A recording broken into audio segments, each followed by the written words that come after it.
요한복음 10장 31절로 42절까지의 말씀을 저와 여러분들이 한 절씩 나누어서 교독하도록 하겠습니다. 31절 유대인들이 다시 돌을 들어 치려 하거늘 예수께서 대답하시되 내가 아버지로 말미암아 여러 가지 선한 일로 너희에게 보였거늘 그 중에 어떤 일로 나를 돌로 치려 하느냐. 유대인들이 대답하되 선한 일로 말미암아 우리가 너를 돌로 치려는 것이 아니라 신성 모독으로 인함이니 내가 사람이 되어 자칭 하나님이라 함이로라. 예수께서 이르시되 너희 율법에 기록되라 내가 너를 신하노라 하지 아니하느냐. 성경은 패하지 못하나니 하나님의 말씀을 받은 사람들을 신이라 하셨거늘 하느냐 아버지께서 거꾸로 그래하사 세상에 보내신 자가 나는 하나님의 아들이라 하는 것으로 너희가 어찌 신성모독이라 하느냐. 만일 내가 내 아버지의 일을 행하지 아니하거든 나를 믿지 말려니와. 내가 행하거든 나를 믿지 아니할지라도 그 일을 행하라. 그러면 너희가 아버지께서 내 안에 계시고 내가 아버지 안에 있음을 깨달아 알리라 하시니. 그들이 다시 예수를 잡고자 하였으나 그 손에서 벗어나 나가시니라. 다시 요단강 저편 요한이 처음으로 세례를 베풀던 곳에 가사 거기 와주니. 많은 사람이 왔다가 말하되 요한은 아무 표적도 행하지 아니하였으나 요한이 이 사람을 가리켜 말한 것은 다 참이라 하더라. 그리하여 여기서 많은 사람이 예수를 믿으니라. 아멘. 눈부시게 아름답습니다. 모두 한 주간 평안함 가운데 오늘 이렇게 예배자로 서게 하신 하나님께 감사를 드립니다. 물론 우리가 생각하는 것만큼 또 기대하는 것만큼 모든 것이 다 채워지지 않아도 잊지 말아야 될 것은 오늘 우리가 이렇게 호흡하며 하나님 앞에 예배자로 서는 것 자체가 하나님의 은혜임을 잊지 말기를 예수님 이름으로 축원합니다. 성경을 한번 미리 읽어보고 오신 분.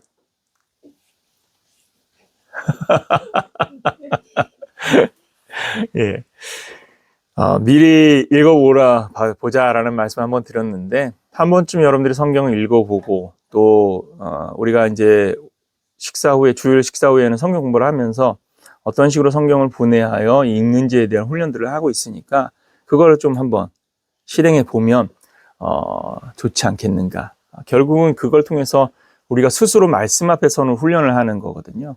사실은 신앙의 여정이라는 것이 삶의 그 내용으로서 무엇을 평가하기는 우리가 할 수 있는 영역에는 한계가 있고 또 그것으로 함부로 임의로 판단하는 것은 위험하기 때문에 우리 자신의 삶에 집중하는 그것이 신앙으로서 가장 좋을 것이고 자신의 삶에 집중한다면 이제 무엇에 반추하여 집중할 것이냐.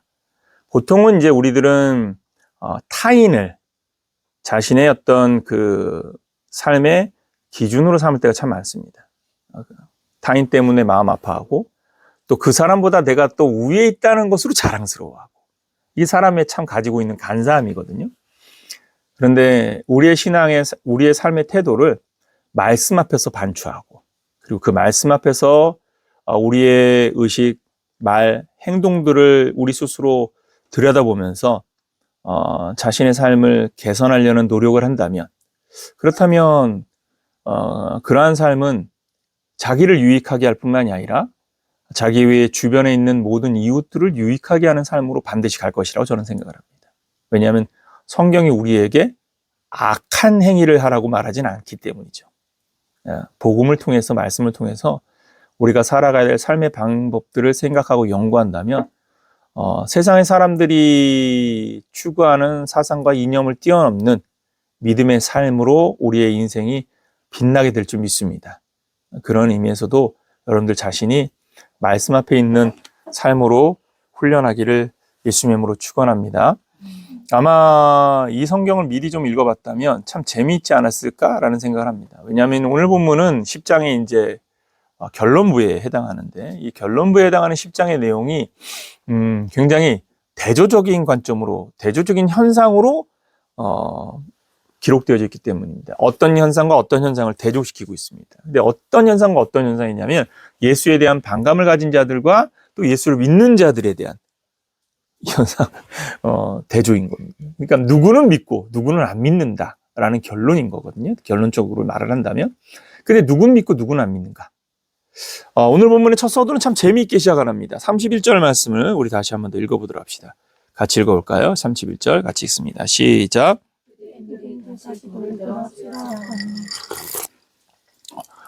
여기에 주목할 만한 단어가 뭡니까? 돌을 들었다는 것도 굉장히 그렇죠. 다시. 그러니까 다시라는 이 헬라어는 콜린이라는 단어인데 이 단어가 이 본문 안에 좀 생각외로 많이 등장합니다. 다시.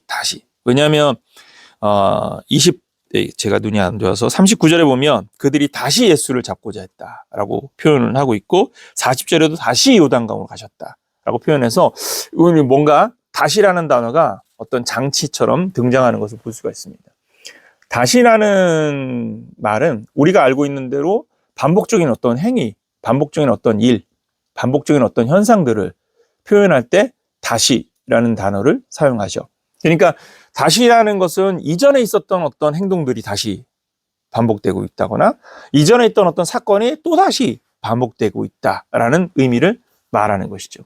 그러니까 31절의 내용을 보면 다시 돌을 들었다라는 것은 돌을 들었던 사건이 이전에도 있었다 없었다? 있었다라는 것입니다. 그러니까 예수를 향해서 돌 드는 일들이 왜 이렇게 많을까?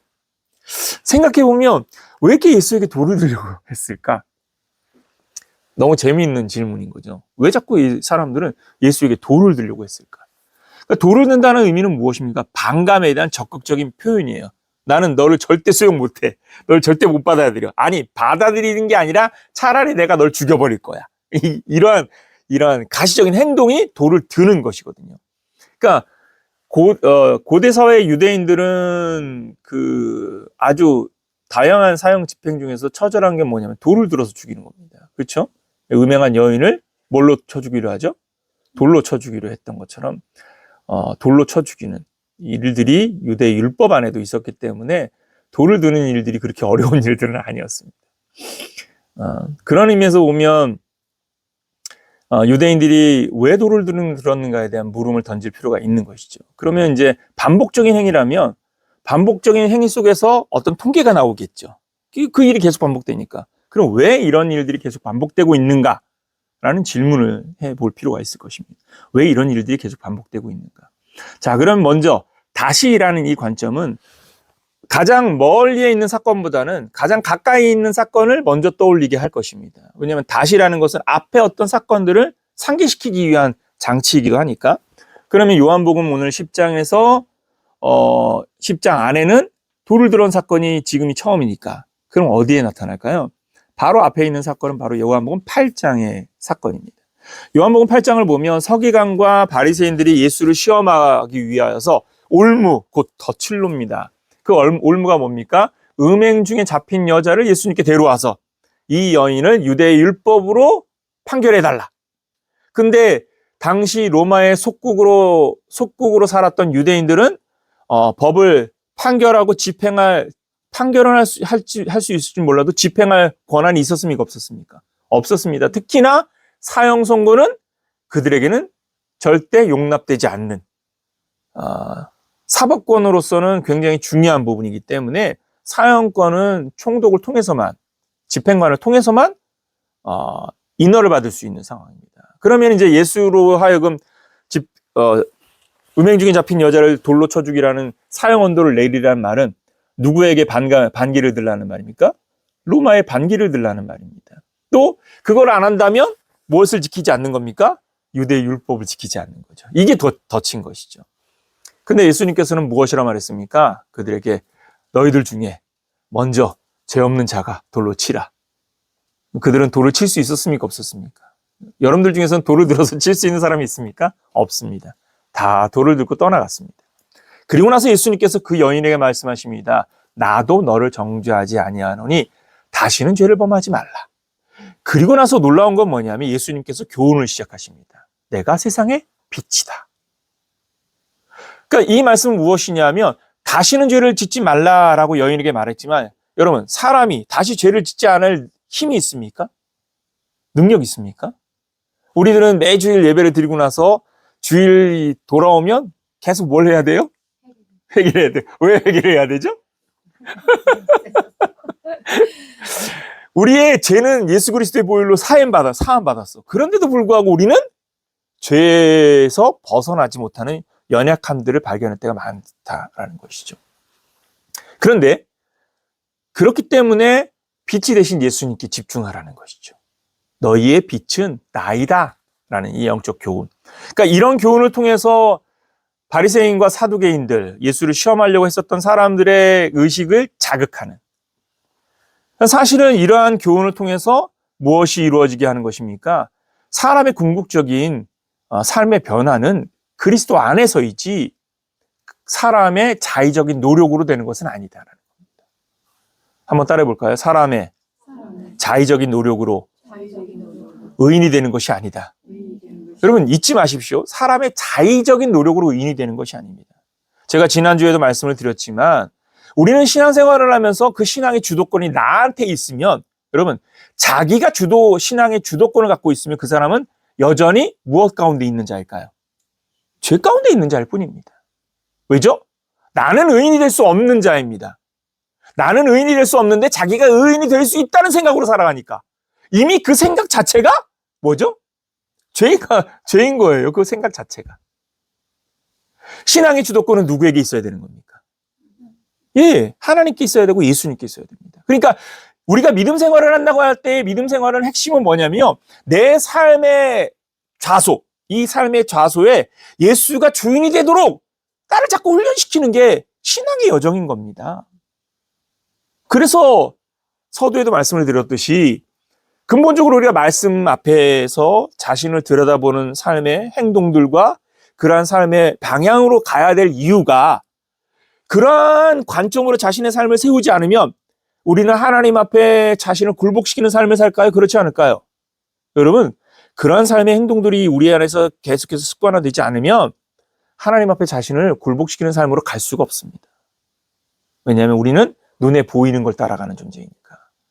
눈에 세상이 우리에게 보여주는 것은 말씀을 따라가는 삶으로, 말씀 앞에서 신앙의 삶으로 살라고 세상이 우리에게 격려합니까? 아니면 야, 믿음 다 거짓말이야. 하나님 이미 죽었어.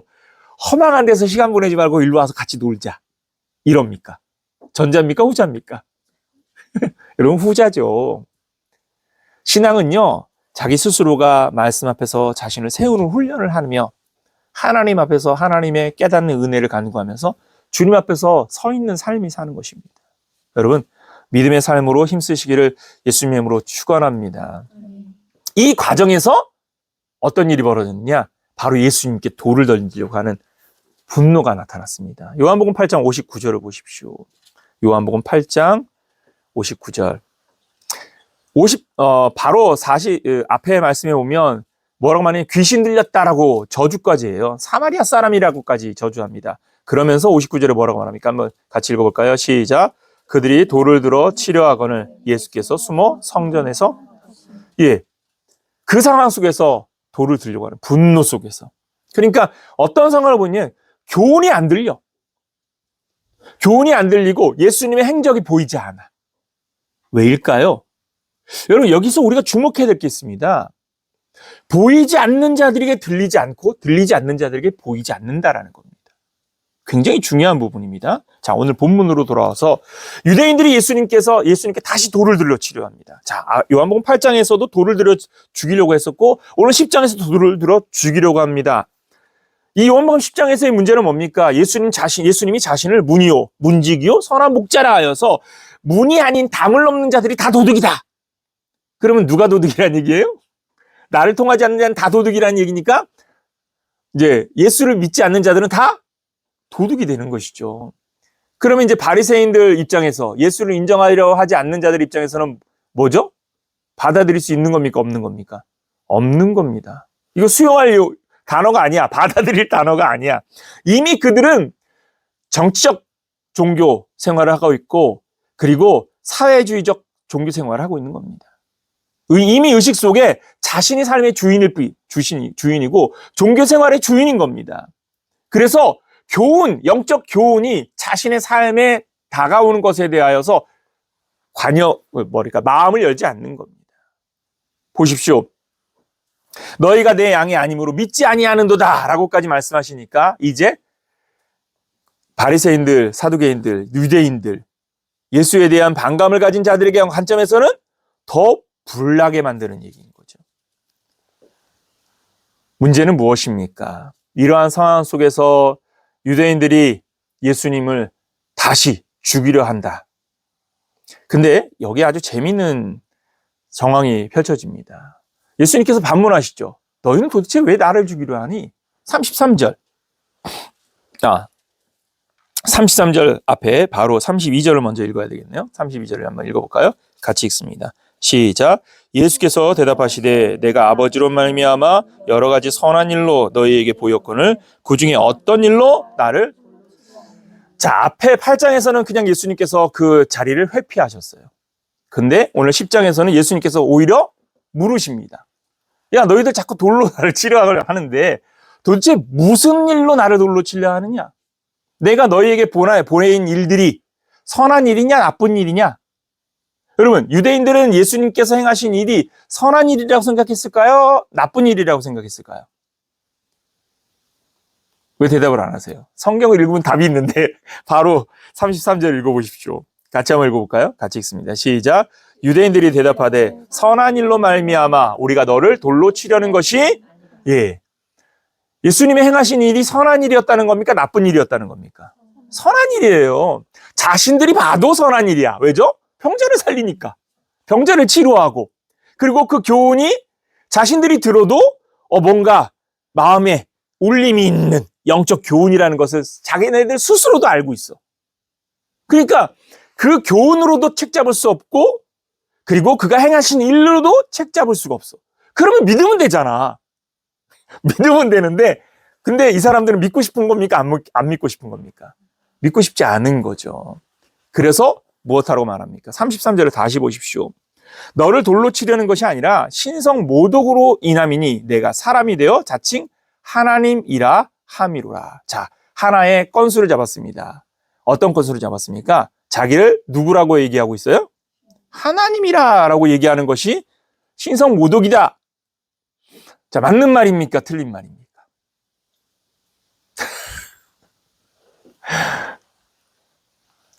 이 답을 안 하시는 이유는 뭐죠? 틀린 말이에요. 그쵸? 왜 틀렸을까요? 예수님이 하나님. 우리가 하나님인지 이미 아니까. 근데 예수님 자신이 그들에게 어떻게 대답했습니까? 그러니까 성경을 다시 보십시오. 말에 기승전결이라는 것이 있지 않습니까? 그러니까 사실 예수님께서는 이미 숱한 시간 자신이 왜 하나님의 아들인지를 세상에 빛이 되어짐을 통하여 문과 문지기와 선한 목자로서의 자신의 영향력과 또 하나님이 주신 영적 권위를 따라 하나님의 뜻을 실행한다는 사실을 선언하면서 왜 자신이 하나님의 아들인지에 대한 설명을 계속해 왔는데 그들은 하나님의 아들됨에 대한 관심이 없으니까 그 모든 말들이 들리지 않는 겁니다. 예수님은 행하신 일들을 보면서 인정하면서도 그것을 받아들일 수 없는 것. 그것은 무엇 때문이냐? 말 그대로 그들이 갖고 있는 관점, 그들이 바라보고 있는 시선이 예수님을 직시하거나 바르게 바라보고 있지 않기 때문인 겁니다. 자, 그러면 예수님이 이 일에 대하여 어떻게 답을 하고 계십니까? 중요한 건 이겁니다. 예수님은 그럼에도 불구하고 그들에게 깨달음을 위하여 말씀을 주신다라는 것이죠. 자, 돌을 드는 자들에게 왜 예수님이 반문하신 겁니까? 그들을 일깨우시기 위함입니다. 우리가 잊지 말아야 될 것은 성경은 우리에게 우리의 무지와 연약함, 완고함들을 깨우치고 일깨우기 위하여서 들려주시는 말씀이라는 사실을 잊지 말기를 예수님은 축원합니다. 그 말씀을 통해서 자각, 깨닫는 것이 은혜라는 것을 잊지 마십시오. 굉장히 중요한 부분입니다. 말씀을 통해서 무엇하는 것이 은혜라고요? 깨닫는 게 은혜입니다. 우리가 깨닫지 못하는 이유가 뭐냐? 자, 이제 본문으로 돌아와서 예수님이 이 부분을 깨나가시면서 무엇을 말씀하신지를 주목하십시오. 37절과 38절을 같이 한번 읽어보도록 합시다. 같이 한번 읽어봅니다. 같이 읽습니다. 시작. 만일 내가 내 아버지의 일을 행하지 아니하거든 나를 믿지 말려니와 내가 행하거든 나를 믿지 아니할지라도 그 일을 믿으라. 그러면 너희가 아버지께서 내 안에 계시고 내가 아버지 안에 있음을 깨달아 알리라 하시니. 첫 번째, 보는 대로 믿으라 하는 겁니다. 보는 대로 믿으라. 예수님께서 계속해서 강조하시는 것이 무엇입니까? 내가 아버지의 뜻대로, 아버지가 원하시는 대로, 아버지께서 하시고자 하는 일들을 이루기 위하여 이 땅에 있다는 사실을 계속 강조하십니다. 그리고 그의 교훈과 그의 가르침이 나의 교훈과 나의 가르침이 아니라 하나님이 내게 명하신 것을 내가 가르친다는 사실을 말씀하셨습니다. 제가 지난주에 설교하면서 그 부분에 대해서 제가 언급을 했으니까 영상을 보시면서 한번 확인해 보시고요. 중요한 건 뭡니까? 본질은 예수님께서 그렇게 끊임없이 보여주심에도 불구하고 보는 것을 바라보지 못하고 있다는 것입니다. 중요한 것은 무엇입니까? 여러분, 왜 보지 못하느냐라는 겁니다. 왜 듣지 못하느냐라는 겁니다. 보지 못하고 듣지 못하는 이유는 무엇이냐면 자신들의 관념, 자신들의 생각을 그리고 그 생각과 관념들 안에서 예수님의 말씀을 받아들이려고 하는 의지와 태도가 나타나지 않기 때문입니다. 그런데 여기에는 더 숨겨진 비밀이 있습니다. 그것이 무엇이냐면 깨닫게 하시는 것이 성령의 역사라는 반어적 의미 때문인 것입니다. 깨닫는 건 누구의 역사입니까? 성령의 역사입니다. 자, 이제 이 부분을 어떻게 깨닫게 하시려고 하십니까? 여러분 34절과 35절, 36절을 한번 읽어보도록 합시다. 같이 한번 읽어볼까요? 시작. 예수께서 이르시되 너희 율법에 기록된 바 내가 너희를 신이라 하였노라 하지 아니하였느냐. 성경은 폐하지 못하나니 하나님의 말씀을 받은 사람들을 신이라 하셨거늘 하물며 아버지께서 거룩하게 하사 세상에 보내신 자가 나는 하나님의 아들이라 하는 것으로 너희가 어찌 신성모독이라 하느냐. 자, 신성모독에 대하여서 예수님께서 어떻게 말씀하십니까? 첫 번째, 너희의 율법에 기록된 바라고 말합니다. 여기서 말하는 율법은 모세 오경이라는 창세기, 출애굽기, 레위기, 민수기, 신명기, 모세기 오경이라는 토라를 말하는 게 아닙니다. 여기서 말하는 율법의 의미는 토라가 아니라 성경, 구약의 성경 전체를 말하는 것이죠. 자, 35절이 말하고 있는 의미가 바로 이것이죠. 성경은 폐하지 못하나니 하나님의 말씀을 받는 사람들이라는 표현에서 여기에서 성경과 하나님의 말씀을 받는다라는 의미는 모두가 다 율법의 의미와 같은 의미입니다. 곧 유대인들이 자신들이 성경이라고 여기고 있는 구약의 말씀들 전체에 대한 이야기입니다. 그 중에서 하나님께서 우리에게 이미 신이라, 하나님의 아들들을 신이라라고 표현한 구절이 있다라는 사실을 언급하는 겁니다. 자, 그 기록되어진 부분이 무엇이라고 말합니까? 내가 너희를 신이라 하였노라. 이것은 무엇을 인용한 구절이냐면 시편 82편 6절을 인용한 것입니다. 시편 82편은 아삽의 시입니다. 그 아삽의 시에서 1절 한번 먼저 보십시오. 시편 82편 1절. 82편 1절. 같이 한번 읽어볼까요? 같이 읽습니다. 시작. 하나님은 신들의 모임 가운데에 서시며 하나님은 그들 가운데서. 여러분 보십시오. 여기에 이 시편의 첫 출발은 이렇게 시작합니다. 하나님은 누구의 모임 가운데 있다고요? 신들의 모임 가운데 있다. 여기 신들의 모임이라는 무엇입니까? 제우스나 다른 신들을 말하는 겁니까? 누구를 말하는 걸까요? 신들의 모임. 자, 이 모임이 애매한 것은 그 다음을 보십시오. 하나님은 그들 가운데에, 여기에 그들은 누구를 말하는 겁니까? 신들의 모임을 지칭하는 거죠. 그들 가운데서 재판하시느니라. 자, 신들의 모임, 어디를 말하는 걸까요? 재판하시는 곳. 천국이요? 천국. 너무 멀리 갔어. 유대 공동체를 말하는 겁니다. 자, 유대의 공동체 가운데 재판관들, 이 재판관들은 하나님의 권위를 위임받아서 하나님의 공동체를 다스리는 자를 말하는 겁니다. 그래서 사실은 하나님께서 주신 재판권, 그러니까 제사장이나 그리고 재판관이나 나아가서는 하나님의 선지자까지 하나님의 권위를 위임받은 하나님의 사람들에 대한 이야기입니다. 자, 6절을 보십시오. 이 6절이 바로 오늘 본문이 인용한 9절입니다. 6절 말씀, 시편 82편 6절입니다. 같이 읽어볼까요? 시작. 내가 말하기를 너희는 신들이며 다 지존자의 아들들이라 하였으나. 여기에 이 신들은 누구를 말하는 겁니까? 앞에 1절에서 말하고 있는 재판하는 자들을 말하는 겁니다. 재판하는 자들이 누구라고 말씀드렸습니까? 하나님의 권위를 위임받은 자, 제사장, 재판관, 그리고 선지자들. 그러니까 이러한 자들을 누구라고 6절에서 말하고 옵니까? 지존자의 아들이다. 곧 그들을 무엇이라고 말했습니까? 신들이다 라고 표현하고 있습니다. 신들이다. 여러분, 이러한 개념은 우리에게 무엇을 말하는 겁니까? 이미 구약 시대에서도 성경을 통하여 우리에게 뭘 말하냐? 하나님께서 택하여 부르신 주의 백성들을 그의 자녀로 삼으셨다라는 사실을 확인시켜주고 있는 겁니다. 여러분, 요한복음의 처음 시작에도 무엇을 말합니까? 요한복음 1장 말씀에 보면 주 예수 그리스도를 믿으면 하나님의 자녀가 되는 권세를 주셨다라고 말씀하셨습니다. 여러분들은 하나님의 자녀임을 믿으십니까? 그러면 여러분들은 하나님의 아들인 줄 믿으십니까? 그렇다면 우리가 누구입니까? 신인 거죠. 그러니까 내가 하나님의 아들 됐다고 해서, 내가 하나님의 자녀 됐다고 해서 자신을 하나님의 신성을 모독한 것입니까? 아니라는 것이죠. 구약의 이 말씀을 인용하면서 뭐라고 말씀하시는 것입니까? 하나님의 뜻을 실행하고 하나님의 말씀을 성취시키고 그리고 하나님의 권위와 능력으로서 병자와 죽은 자들을 살려내는 이 사역을 하고 있는 내가 하나님의 아들이라고 말하였다고 해서 그것이 어떻게 신성모독이라 할 수 있느냐.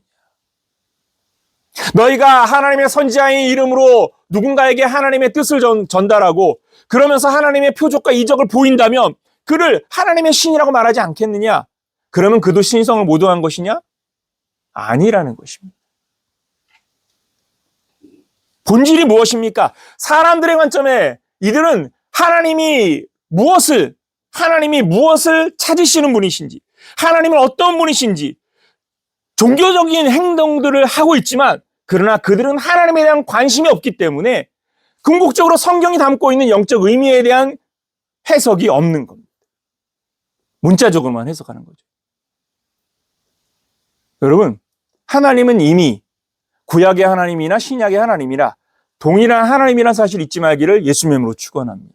구약 시대의 하나님이 신약 시대의 하나님과 다른 하나님이 아닙니다. 이미 구원의 여정, 구원의 서정, 구원의 경륜, 구원의 역사는 이미 하나님이 인간의 범죄한 그 시점으로부터 시작되어졌고 그것을 실행하시며 완성지어 가시는 그 하나님이 구약 시대나 신약 시대나 동일하게 그 일을 위하여 일하고 계신 하나님이라는 사실을 잊지 말기를 예수님의 이름으로 축원합니다.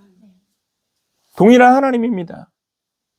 하나님이 율법을 주셨을 때 그 율법을 사람에게 무거운 짐을 지려고 주신 것이 아니라는 사실을 깨달아야 됩니다. 율법의 본래 목적이 무엇입니까? 율법의 본래 목적이 뭡니까? 크게 얘기해 주셔도 되는데 알고 있잖아. 율법의 본래 목적이 뭡니까? 여러분, 율법의 본래 목적 죄를 깨닫는 것입니다. 율법을 통하여 우리가 죄인됨을 알게 하시는 것입니다. 죄를 자각하게 하는 것입니다. 죄를 자각한 자들이 무엇하게 하는 겁니까? 제사하도록, 자신의 죄를 회개하도록 구원의 길을 열어주신 겁니다. 그런데 사람들이 이것을 무엇으로만 쓰고 있는 겁니까? 도구로만 사용하는 거예요. 본질적인 행위, 자신의 삶을 하나님 앞에 온전하게 내어드리며 영적인 삶으로서 자신의 인생의 삶을 하나님의 뜻 안에서 자신의 연약함을 발견하고 자각하면서 자신의 영적인 성장과 그리고 인격적인 삶의 성장들을 위하여 사는 것이 아니라 계속 거짓말하고 계속 도둑질하면서 제사만 드리는 거야. 여러분, 구약시대의 유대인과 우리의 신앙이 뭐가 다릅니까? 계속 거짓말하고 계속 도둑질하면서 교회 와서 예배드리고 헌금 내면 나는 사함받았어. 자유해. 신앙의 우리가 본질을 잊어버리면 안 됩니다. 신앙의 본질은 예배당에 나와 있느냐, 헌금을 드렸느냐의 문제가 아닙니다. 무엇에 집중하고 있느냐는 것. 예수님의 교훈과 가르침에 집중하고 있느냐, 그 말씀에 집중하고 있느냐, 그 말씀에 집중하고 있다면 여러분 의식하지 않을 수 없지 않습니까? 생각하지 않을 수 없지 않습니까? 반성하지 않을 수 없지 않습니까? 그 반성과 생각과 의식이 무엇을 만드는 겁니까? 다른 말을 만들고 다른 행동을 만들고 다른 삶을 만드는 겁니다. 내가 율법의 의를 위하여서 행하는 행동들로 자신을 거룩하게 하는 것이 아니라 말씀을 통하여서 영적 분별력을 통하여서 하나님의 뜻에 대한 영적인 탐구를 통하여서 그 뜻 안에서 내가 하나님의 백성으로서 어떠한 삶을 살아야 될지에 대한 고민과 생각들로 자신의 말을 바꾸고 자신의 행동을 바꾸고 자신의 삶을 바꿔 나가는 겁니다. 여러분, 그것이 그리스도인의 삶이 되어야 한다는 사실 잊지 말기를 예수님의 이름으로 축원합니다. 믿음이라는 것은요, 깨달음에서 시작되는 이유가 여기에 있습니다. 왜 깨달음이 중요한 겁니까? 여러분, 오늘 성경을 주목해 보십시오. 왜 이들은 돌을 던졌습니까? 깨닫지 못하기 때문입니다. 이와 같은 사건이 아주 극명하고 대조적인 사건, 제가 늘 언급하였던 사도행전의 사건을 한번 다시 언급해 봅시다. 사도행전 7장에 스데반의 설교가 등장합니다. 그런데 사도행전 7장 이전에 사도행전 6장에서 스데반의 설교하기 이전에 스데반의 모습을 먼저 보여줍니다. 왜일까요? 여러분, 6장을 한번 먼저 봅시다. 사도행전 6장 15절. 같이 한번 읽어볼까요? 시작. 공회 중에 앉은 사람들이 다 스데반을 주목하여 보니 그 얼굴이 하나님의 말씀을 선포하는 스데반의 모습을 먼저 보여줍니다.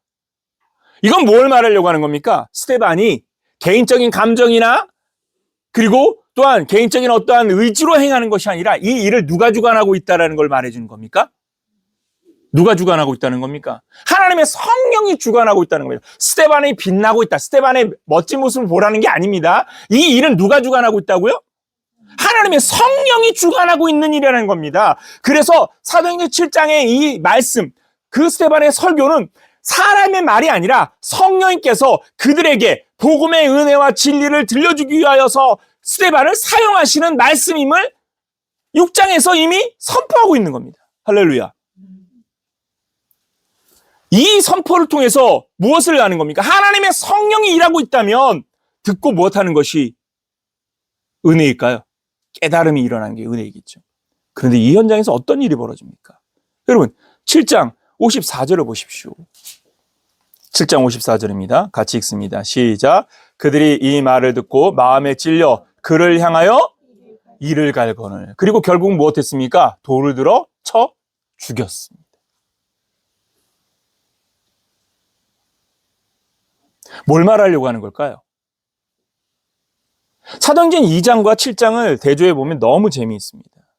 사도행전 2장에도요, 동일하게 오순절 성령의 마가닥방에 성령이 임한 이후에 사도들 베드로와 열한 사도들이 성령의 힘을 입어서 복음을 외칩니다. 복음을 외치고 나니까 수많은 사람들이 그 복음을 듣고 회개하며 나옵니다. 그때에 나타난 현상이 무엇인 줄 아십니까? 여러분, 사도행전 2장 37절을 보십시오. 지난주에도 잠깐 언급을 했지만 2장 37절입니다.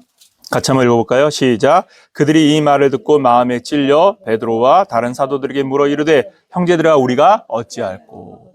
여러분, 2장 37절과 7장 54절의 차이가 뭡니까? 동일한 것이 있습니다. 공통점. 그들이 이 말을 듣고 마음에 찔렸다라는 것입니다.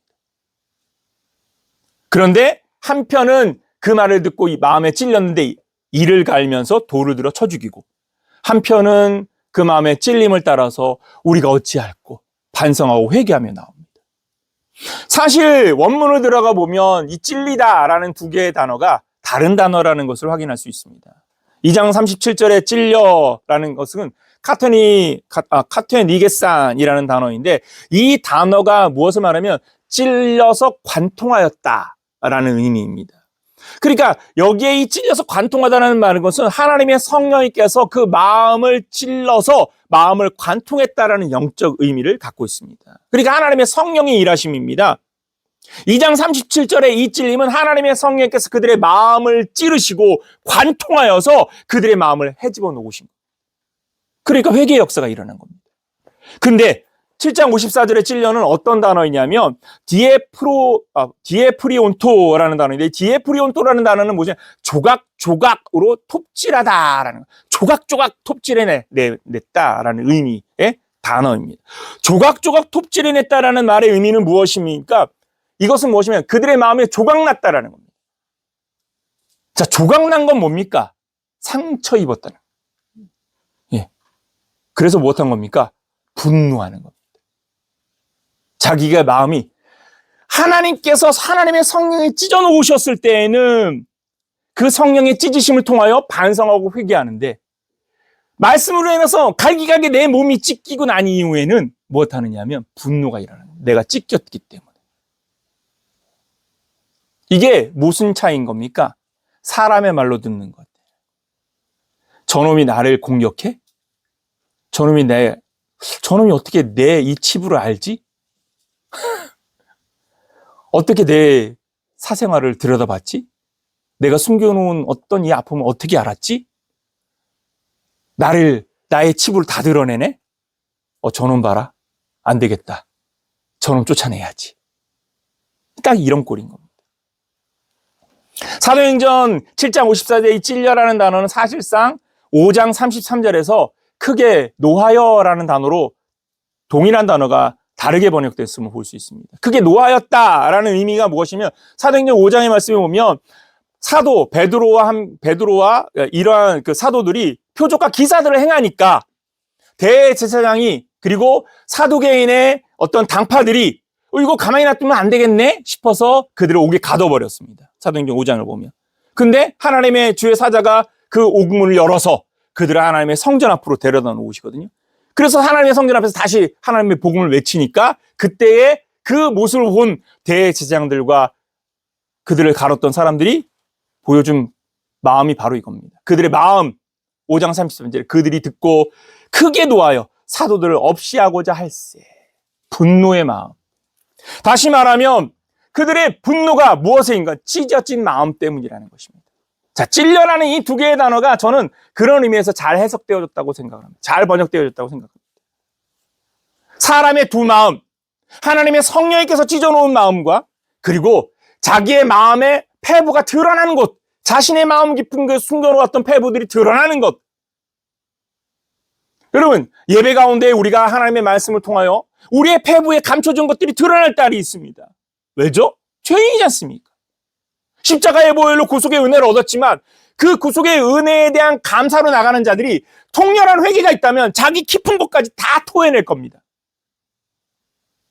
언젠가 제가 예를 들었던 우리나라 초기 기독교 역사에 보면 양심전이라는 그런 그 이야기가 있는데 이 양심전은 회개운동이 일어난 때에 이 회개운동에 영향을 받은 한 사람이 자신이 20년 전에 국가의 일을 하다가 월급을 더 받는 것까지 생각이 나서 그걸 가지고 자신이 옛날에 일했던 곳에 갔더니 그것이 폐해지고 그래서 폐해지고 나니까 그 부서를 담당했던 국가 사무처에 가서 내가 20년 전에 이렇게 월급을 더 받아서 그때는 내가 싹 입 닦고서 먹었는데 하나님의 성령이 이것을 깨닫게 해주셔서 갚으러 왔다.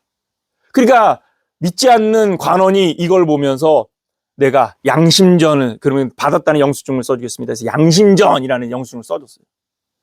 그 이야기가 퍼지면서 선교사님이 그 영수증을 가지고 양심전에 대한 이야기를 전달하게 되어지게 되거든요.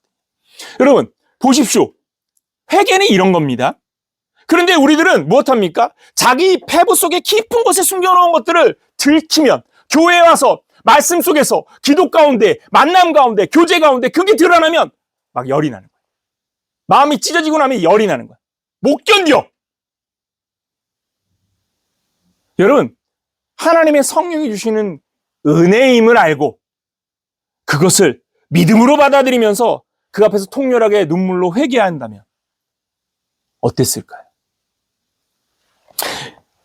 결정적인 건 무엇입니까? 왜 회개치 못하는 겁니까?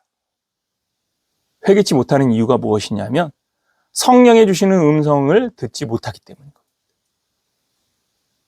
하나님의 영이 주시는 말씀을 듣지 못하기 때문인 것입니다. 신앙의 본질은 무엇이냐면 듣고 깨닫는 것입니다. 마음의 패부를 파고 들어올 때 그 안에서 자신의 연약함과 연소함들을 받아들이고 하나님의 성령이 주시는 깨달음을 가지고 주님 앞에서 토하면서 우는 것. 여러분, 그 토하여 우는 것으로부터 신앙은 변화를 시작하는 것입니다. 근데 우리는 절대 안 울려고 하죠. 근데 이 일을 누가 하시는 것이냐? 성령이 하시는 것입니다. 성령의 은혜가 있는 자에게는 이 은혜가 있을 것입니다. 그러나 성령의 은혜가 없는 자에게는 이 은혜가 없다라는 것입니다. 이 대조를 성경은 우리에게 아주 재미있게 보여줍니다. 여러분 오늘 본문을 다시 보십시오. 여기에 대조적인 현상이 무엇입니까? 40절로 41절, 42절을 보십시오. 40절, 41절, 42절 같이 한번 읽어볼까요? 시작. 다시 요단강 저편 요한이 처음으로 세례 베풀던 곳에 가사 거기 거하시니 많은 사람이 왔다고 말하되 요한은 아무 표적도 행하지 아니하였으나 요한이 이 사람을 가리켜 말한 것은 다 참이라 하더라. 그리하여 거기서 많은 사람이 예수님이 행하신 선한 일들, 표적과 기사들을 보았던 자들은 믿지 않았는데 오늘 본문을 주의하여 보십시오. 요한이 표적도 행하지 아니하고 기적도 행하지 아니하였는데 요한이 말한 그 사람에 대한 말들이 참이었다는 사실을 깨닫고 무엇을 갖게 됩니까? 믿음을 갖게 된다는 거예요. 표적을 안 받는데, 이적을 안 받는데. 다시라는 표현이 다시 등장했습니다. 여기 다시는 무엇입니까? 예수 그리스도께서 뭔가 새로운 환경으로 새롭게 시작한다는 의미입니다. 그래서 예수님께서 그 전에 세례를 받으셨던 곳을 찾아가셨다.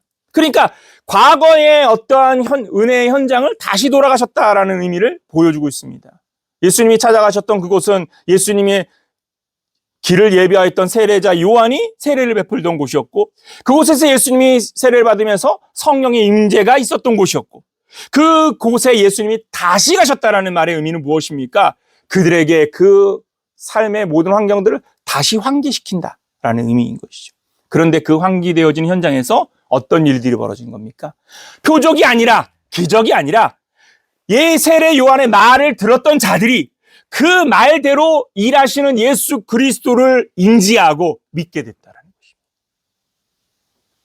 여러분, 그런 의미에서 믿음은 깨달음에서 이루어진다는 사실을 잊지 말기를 예수 이름으로 축원합니다. 듣고 깨닫는 것입니다. 핵심은 무엇입니까? 내가 지금 못 알아듣는다고 해서 돌아갈 필요 없습니다. 본질은 무엇입니까? 말씀을 듣고 돌아가서 과연 그러한가 하여 상고하고 묵상하면서 그 뜻을 다시 되짚어보고 하나님 앞에서 그 말씀 앞에서 자신의 삶을 조명하여 본다면 하나님께서는 하나님의 성령의 일하심을 통하여 무엇이라고 말씀하셨습니까? 나를 간절히 찾는 자가 나를 만날 것이며 나를 사랑하는 자가 내 사랑을 입을 것이라 말씀하셨기 때문에 그 말씀 앞에 있는 자들에게 깨달음의 은혜로 하나님의 성령의 일하심을 더하여 주실 줄 믿으시기를 예수님의 이름으로 축원합니다. 표적이 아닙니다. 이적이 아닙니다. 표적이 없다고 말하지 않았습니다. 이적이 없다고 말하지 않습니다. 표적이 있을 수 있습니다. 이적이 있습니다. 근데 더 중요한 건 무엇입니까? 표적이나 이적이 아니라 말씀을 믿지 않는 자들이라면 그 표적을 보아도 믿음을 가질 수 없다라는 것입니다. 표적을 믿지 않는 자들 또한도 말씀을 믿을 수 없는 것입니다. 왜입니까? 예수님이 행하신 그 일들로 예수를 믿는 것이 신앙이기 때문입니다. 근데 이 모든 일들은 누가 행하시느냐? 하나님의 성령께서 깨닫게 하시는 일인 줄 믿으시기를 예수 이름으로 축원합니다. 믿음은 무엇에서 납니까? 믿음은 무엇에서 납니까? 들음에서 납니다. 여러분들이 너무나도 잘 아는 요한복음 10장, 로마서 10장을 한번 보도록 합시다. 로마서 10장 17절. 같이 한번 읽어보도록 합시다. 시작. 그러므로 믿음은 들음에서 나며 들음은 그리스도의 말씀으로 들음은 무엇으로 말미암는다고요? 말씀입니다. 여러분 매일매일 주의 말씀 앞에 있기를 예수 이름으로 축원합니다. 그 말씀이요 때로는 그 말씀이 우리의 마음팍에 새겨지지 않는 것처럼 느껴질 때가 있을 겁니다. 여러분 씨 뿌리는 비유를 보십시오. 씨 뿌리는 비유에 보면 씨앗이 모두 4개의 땅에 떨어집니다. 하나는 어디죠? 성경 퀴즈가 됐죠. 길가, 두 번째는 돌밭, 세 번째는 가시덤불, 네 번째는 좋은 땅입니다. 여러분 길가는 무엇이고 돌밭은 무엇이고 가시덤불은 무엇입니까? 여러분 마태복음 13장을 한번 찾아보도록 합시다. 마태복음 13장 먼저 19절을 봅시다. 길가에 대한 말씀을 길가는 무엇인지에 대해서 19절에 말합니다. 마태복음 13장 19절 같이 한번 읽어볼까요? 시작.